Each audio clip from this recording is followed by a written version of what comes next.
네, 편한 집밥을 운영하고 음식을 만드는 이복유입니다. 저는 서빙을 맡아 하는 반미자입니다.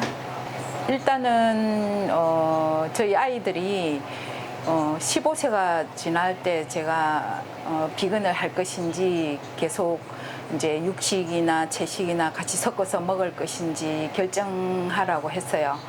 채식을 하겠다 이렇게 얘기를 하더라고요. 근데 그 애들이 커서 사회생활을 할 때에 하루는 이제 애가 내한테 와가지고 엄마 때문에 망했어 이러더라고요. 그래서 왜 망했어? 내가 이러니까 엄마 나는 채식이 다 맛있는 줄 알았어. 근데 밖에 나가서 채식을 먹어보니까 집에서 먹는 것보다는 맛도 떨어지고 가격도 너무 비싸서 사실은 이 채식하는 게 굉장히 조금 사회생활 하는 데는 힘들다 이런 얘기를 하더라고요.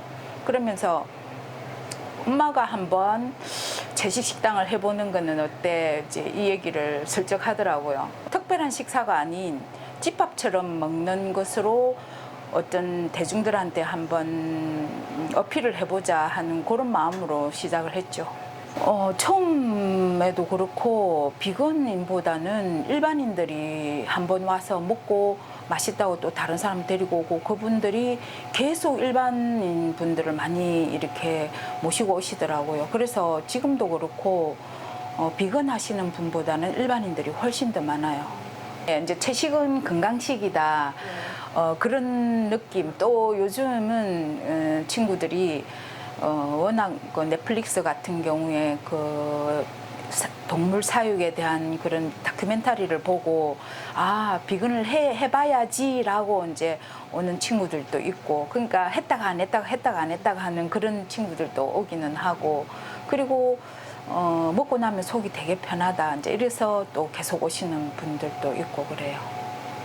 너무 어렸을 때부터 제가 교회를 다녔으니까 교회는 계속 다녔는데 성경에서 말씀하는 그 영혼의 자유로움 이런 거를 저는 못 느끼겠더라고요. 늘 어딘가에 갇혀 사는 느낌, 좀 더 자유로운 뭔가가 있을 거라고 생각하고 찾았죠. 이 수프림 마스터라는 이 명상센터를 소개받았어요.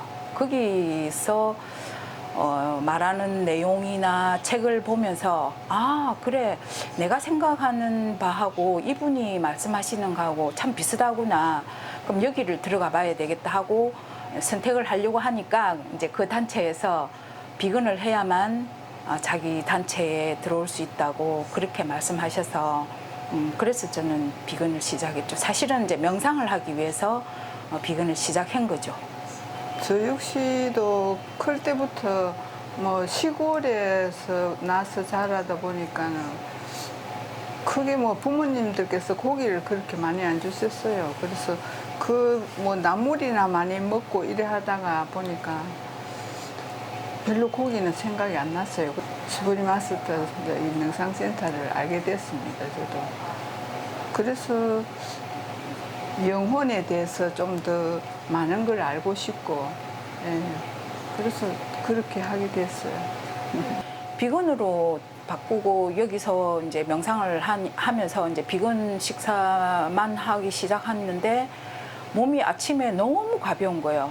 그 전까지 그렇게 어깨가 무겁고 아침에 몸이 무거워서 일어나지 못하던 게 거짓말처럼 그게 없어지더라고. 그리고 손하고 발등, 발 뒤꿈치 갈라지고 하는 그것도 없어지고. 어쨌든 이게 신체적으로도 우리는 이제 뭐 영적인 면에서 비건을 시작했는데 신체에서 오는 그 반응도 굉장히 빠르게 오더라고요. 내 스스로가 내 자신과의 약속이고 신과의 약속이고 스승과의 약속이기 때문에 내 스스로 그걸 지켜야 한다는 그 어떤 의무감이죠. 의무감 때문에 했고, 또 사실은 그 단체에 들어가서 제 영혼이 너무 자유로웠거든요. 그걸 이때까지 내가 느껴보지 못했던 이 삶에서의 그 갇힌 느낌을 이 스승을 통해서 명상을 통해서 이렇게 자유로울 수가 있는데 그 고기 그건 뭐라고 나는 그렇게 무거운 삶을 살고 싶지 않아 이 생각이 사실은 훨씬 더 강하게 오니까 그 고기에 대한 유혹 같은 거는 사실은 없었고요. 그리고 지금은 이제 좀 더 많이 이제 우리가 지식을 갖다 보니까 어떤 기후 변화나 아니면 동물이 느끼는 그 고통 그것 때문에라도 더더욱 고기를 먹어서는 안 된다는 이제 생각까지 이제는 온 거죠. 저는 대부분 처음에는 이제 친구들이 집에 와서 먹는 걸 이제 택했습니다. 그래서 이제 밖에는 그렇게 제식 식당이 모르니까는 또 그래 되고 집에서 이렇게 뭐 별로 못해도 내 솜씨대로 이렇게 하다 보면 좀 처음에는 별로다 이래 싶어도 이제 이 채소 음식이 씹으면 또 단맛도 생기고 이렇기 때문에 저는 한 20년 보험 회사를 다녔거든요. 매니저 할 때는 사이보그라고 했어요. 제가 보규잖아요. 사이보그라고 한 이유가 고객하고 약속이 잡히면 제가 동행을 하면 새벽 3시에 들어오기도 해요. 그래도 저는 그 다음날 애들이 15살 되면 이제 제가 채식을 하니까 도시락을 싸줬거든요. 그러면 그 시간에 와서 도시락 준비하고 새벽에 일어나서 명상하고 아침에 일어나서 도시락 싸고 그렇게 해도 그 다음날 회사에 가면 제가 제일 쌩쌩했어요. 지금도 그렇지만은 저는 건강체입니다. 그전에는 제가 하신 거 아닌가요? 하신 거. 아니요, 저는 그전에는 아침에 못 일어나가지고 진짜 애들 아침을 못 챙겨줄 정도로 힘들어했어요. 그리고 어렸을 때 감기 달고 살고 이랬는데 어쨌든 비건하고는 뭐 지금까지 감기 한 번 안 했어요. 20몇 년 동안. 어쨌든 이제 사람마다 약간은 다른데 제 같은 경우는 굉장히 오히려 건강해지고 에너지가 넘치고 그런 걸 많이 느끼거든요. 근데 베지테리안 하면은 보통 이제 계란, 우유, 꿀 이런 정도는 먹어요. 근데 비건 하면은 일체 해산물, 육고기, 계란, 우유, 꿀도 안 먹죠. 그다음에 뭐 페스코 하면은 뭐 해산물 정도 먹고 아마 그런 단계 한 5단계가 있는 걸로 알고 있는데 우리 아들이 산정인이에요. 걔가 군대에 있을 때는 엄마 나 고기를 끊겠어. 그렇지만 해산물은 못 끊겠어. 이래서 해산물은 먹었어요. 근데 어느 날 엄마 해산물도 안 되겠어. 얘들도 살아있는 생명이라서 한데 그 대신에 나는 우유하고 치즈를 너무 좋아해서 베지테리안까지만 갈게 이러더라고요. 그게 30살 때였어요. 근데 30살에 그 넷플릭스에 그 소의 업무인지 하여튼 자기가 그 다큐멘터리 영상을 봤는데 엄마 우유하고 계란하고 치즈를 꺼내야겠어. 왜 갑자기 이러니까 거기에 어떤 항생제, 호르몬제, 온갖 화학물질을 넣어서 만드는 과정을 봤는데 저거는 사람이 먹을 수 있는 음식이 아니야. 그래서 나는 비건을 하겠어. 이렇게 했는데 그 며칠 뒤에 전화가 왔어요. 엄마, 비건을 하니까 몸이 이렇게 가벼울 수가 있어.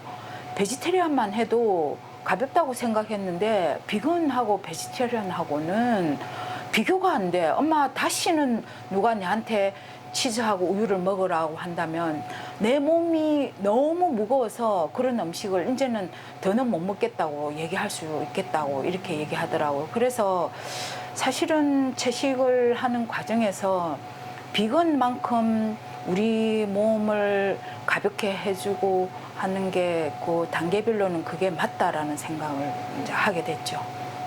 첫째는 기후에서 지금 10월에도 태풍이 오는 이유 중에 하나가 기후온난화고 여름에 폭우가 오고 겨울에 뭐 따뜻해지고 여름에 뭐 폭설이 내리고 기후온난화 때문에 일어나는 현상인데 동물 가축 산업에서 메탄은 이산화탄소의 72배 강한 그 온실가스 효과를 가져와요.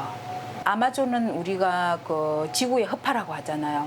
그곳이 사실은 육식 때문에 목축 때문에 벌채를 다 해버렸어요. 거의 정말로 90%를 벌채를 해버린 상황에서 지구의 허파가 망가졌는데 정상적으로 이 지구가 돌아가지는 않잖아요. 그리고 또 하나 이산화탄소보다 메탄을 거두는 게 훨씬 빨라요. 그러면 우리가 육식을 하지 않으면 메탄은 20년이면 걷어낼 수 있어요. 근데 이산화탄소는 100년이 걸려요.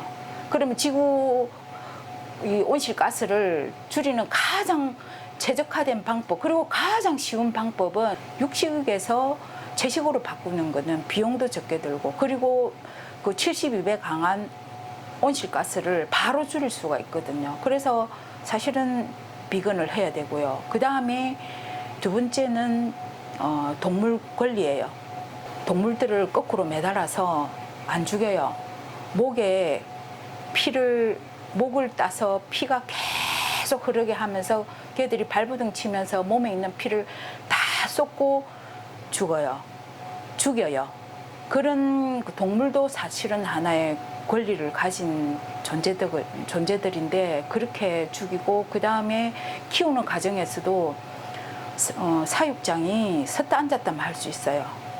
그 냄새 나고 햇빛도 없고 하는 곳에서 걔들도 우리처럼 가족이 있고 정말로 생각을 다 가지고 있는 존재들인데, 그런 육식을 함으로써 그런 산업이 더 발달하게 되고 더 많은 동물들을 사실은 키우게 되고 더 많은 동물을 죽이거든요. 그 다음에 사실은 영혼의 측면이에요. 모든 깨달은 스승들은 다 채식을 하셨어요. 채식을 하라고 했고, 심지어 자비가 뭐냐, 부처님이 말씀하신 자비는 인간에 대한 자비뿐만 아니라 동물의 이 존재들에 대한 다 자비만이 진정한 자비거든요. 그 다음에 예수님이 말씀하신 사랑 또한 인간만 사랑하라는 게 아니에요. 다 우리 존재들, 우리가 개를 사랑하듯 소도 사랑하고 돼지도 사랑하고 닭도 사랑하고, 공자님이 말씀하신 인이라는 것도 사실은 인자하게 살아라는 거거든요. 그게 사람한테만 인자하게 하는 게 아니고 모든 동물한테도 우리가 인자해야만 그게 진정한 전인이라고 생각하거든요. 그래서 모든 깨달은 스승들은 사실은 그런 메시지를 통해서 동물과 같이 우리가 공존하는 세상을 말씀하신 거라고 저는 생각합니다. 뭐라고? 다름이란, 나에게 다름이란. 잘 쓰네. 나에게 다름이란 다양성이다. 축복이다. 배려를 배우는 모티브가 된다.